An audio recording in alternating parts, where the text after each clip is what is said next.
Not that I don't stumble a lot on that one. But definitely hearing my colleagues in all of these conflicts point the finger at the other side has become wearing on me. And I wish that they could see, it just like, well, I'll tell you a story of my other son. My older son, a couple of years ago, announced to me that he and his wife were divorcing, and this was a marriage made in heaven. And I could see no good purpose coming from this, but you know, it's their life. And he watched me do my life, so most of the things that I didn't think they were learning from me, I see them doing. The better ones as well as not so better ones. And I talked to her, I talked to him.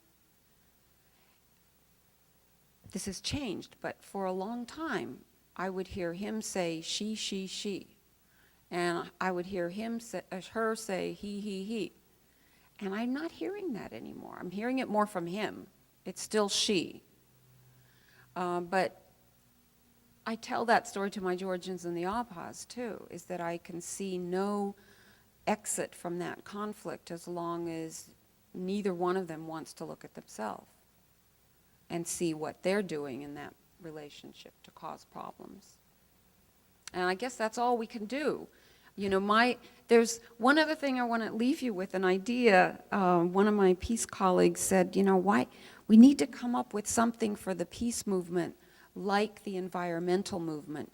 You know, that moment when it became a huge shift in thinking among the masses. And she cites, you know, recycling being one of those things that helped that shift, when people could see something that an individual could do.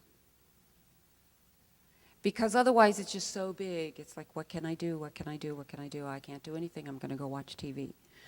And I think, you know, so far this is the best I've come up with, is if each and every one of us goes and reaches out to that family member or friend or colleague that we stopped speaking to long ago, or that we hold resentments against. If we would just do that, and everybody would do that, you know, maybe that's the equivalent of recycling. I don't know. If you've got any better ideas, I'd love to hear them.